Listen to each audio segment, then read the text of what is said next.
I purchased a bunch of coins from someone at the last show I was a coin dealer at.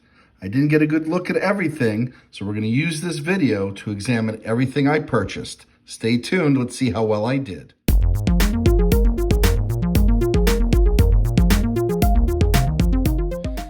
Hey collectors, thanks for watching. I'm the collector of coins, and that's right, as I said in my intro, I set up as a coin dealer this past weekend. Someone came to the show with a bunch of coins that they were looking to sell, and I purchased them. We're going to go through everything to see how well we did. A lot of this is foreign and tokens, but as you know, I do try to fill up albums. We see some old Canadian cents. I was excited about the Morgans. They're in rough shape, but there's some silver in here. I even see a buffalo. So we're going to open this up. We're going to take a look at everything we purchased, and we're going to see how well I did.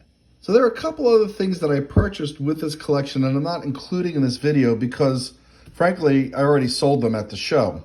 But what we're looking at here, I paid roughly $25 for, which I think I did reasonably well. It basically covers what I would say is the value or the cost of this silver in here. Everything else is kind of like icing, although a lot of this may be junk coins. I don't deal in foreign coins. I'll pull out what I want to keep, and then I'll sell them by the pound to another dealer who specializes in foreign. That being said, let's take a good look at all this stuff. Please give me a subscribe if you're not yet a subscriber. Thumbs up is always appreciated. And hey, remember to turn on notifications.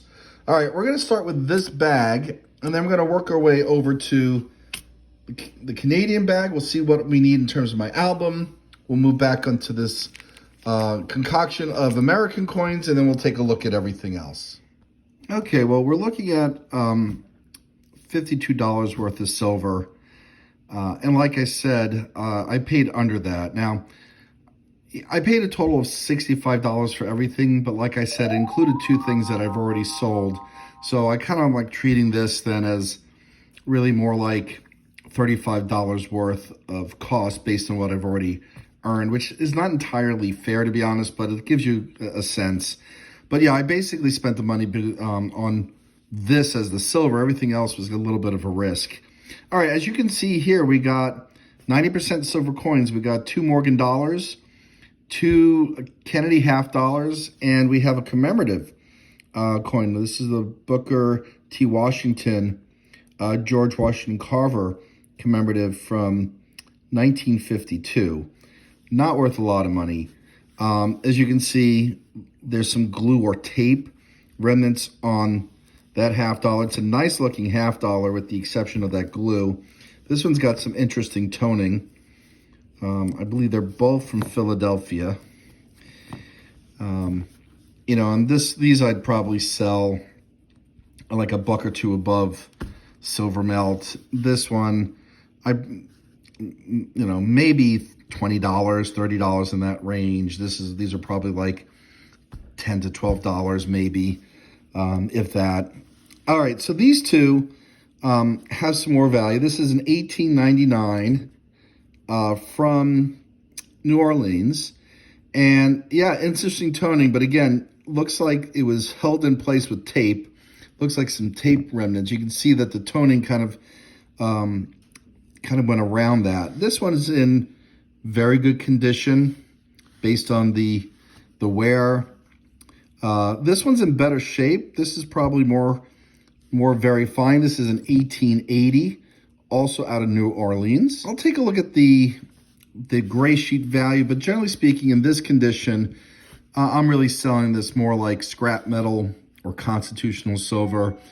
Probably looking at $20, $25 on that. This is probably $25 to $30 at the very most on that. And of course, you know, people negotiate me down. I mean, it's just part of the game. So I may try to remove the glue from the tape using either MS-70 or some isopropyl alcohol just to get rid of the tape stuff on it. It's not going to improve the coin at all. It's just going to basically remove the gunk. And like I said, I'm not even sure I'm going to do that. I'll put these aside. I'm going to actually put these two in a flip because these I'm not touching. And then we'll take a look at the Canadian stuff. Okay, and here's the Canadian coinage. Not a bad spread. We got some older cents. I might need this 1921 for the album. This is the 1932, which I think I already have. And I think the 1932 comes with a one dot variety, of which it's extremely rare, only 5 known. This is not it. I think I have another video on that, which I'll put a link to in the description. Listen, a really nice old nickel. Great shape. I think I need this for the album. Couple silver dimes. I'm sorry, not silver dimes. Couple of dimes, not silver. And a bunch of quarters that I might need for my album, including, hey, a 1942. And that's silver. Very worn. But, you know, we might need that for the collection. So, pretty nice. I mean, good pickups. Don't plan on reselling these unless I have a duplicate of them. But all in all, let's take a look at the albums. Not a bad pickup. And wouldn't you know it, my album doesn't go back far enough. I might need to pick up the earlier album. As such, I'll put that in a flip and keep it aside for when I do get that album. All right, well, we got one album find so far, 1971. And 2 more album finds. The 1979 we needed, and we also needed this 1988. And another album find in 1994. So all in all, we did pretty well in adding to my personal collection. All right, well, we got the nickel album open, and sure enough, we needed this 1940, only just under 14 million minted. So we'll add that to the album as well. Well, it was a little bit of a wrestle, but we got it in. And the other one is a duplicate that we already had. As for the dimes, out of the 3, we needed 2 more, the 1995 and the 2000. Well, we already had the 1921 and the 1932, so we're going to have to take a look at some of the other pages.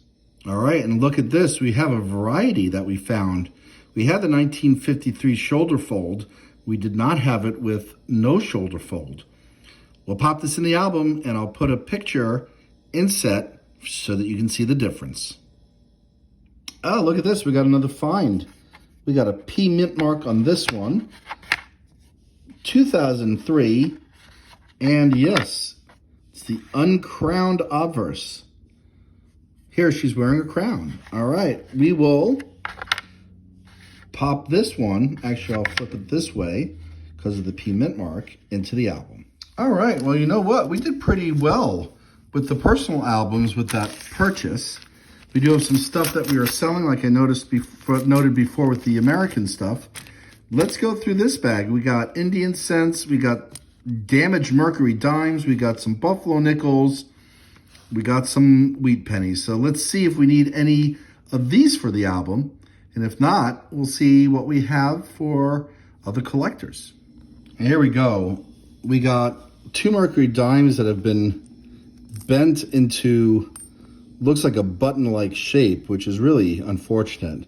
And a wheat penny, 1941. Let's see what year this is. Oh boy, it may not even be legible. 1941, maybe. And 1940. Well, these are just damaged, so not much we can do with them. We did get a Liberty V-nickel from 1907 and a bunch of highly polished buffalo nickels that seem to have some substance on the back. Again, these might have been glued into an album maybe. Bunch of Indian cents. You can see some of them have been really polished.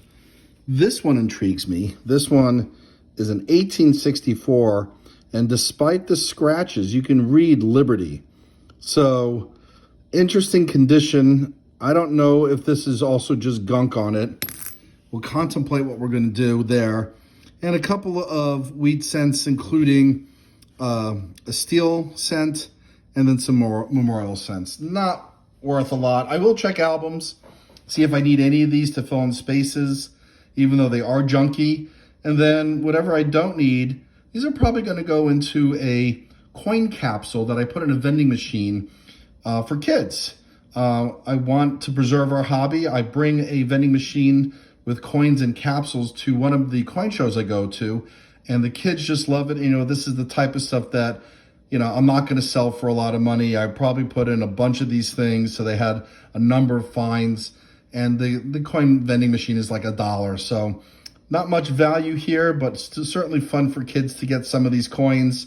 But let me see if we can clean some of this stuff up.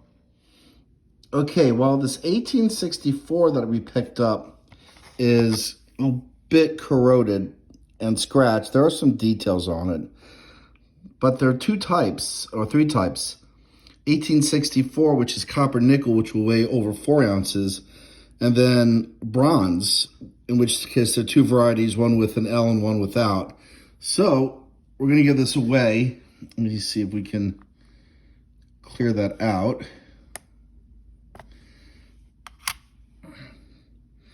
4.2. All right, so this one would be the copper nickel variety, which should weigh at least 4.11, but this is worn and corroded.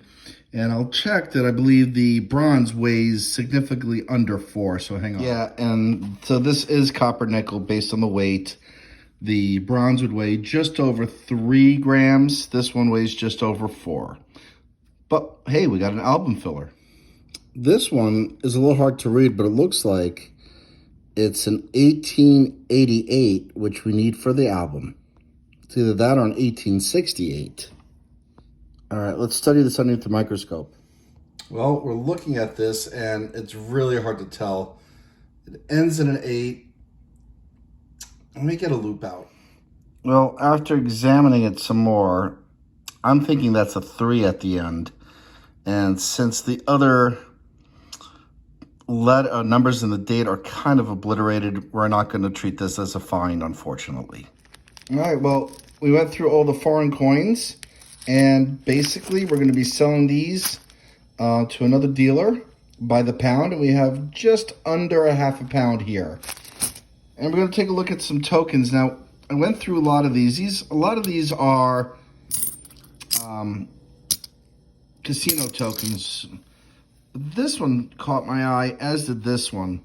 This is a bicentennial bronze medal for Connecticut. And I looked this up on eBay, and sure enough, each state seemed to have produced one of these. And these sold on eBay for between $5 and $10. So I will probably sell this at a coin show. I'll try to get $5 for it rather than trying to post it on eBay. This one I need to look up a bit. This one's quite old. Very much looks Illuminati, right? So maybe this is Freemason, maybe, but it's old. It's a 100-year commemorative back in 1908. So give me a few. I'll see if I can find out some information about this. You know what? We did find this on eBay. It's currently up for auction. I need to see if any sold, but this is a Masonic token. Pretty cool. Well, and none have sold on eBay, but this is a pretty cool token nonetheless. And then we'll see if we can get a good home for this one. All right, well, collectors, thanks for tuning in. We did get some nice finds. Hope you enjoyed this video. And I would like to wish you, as always, happy collecting.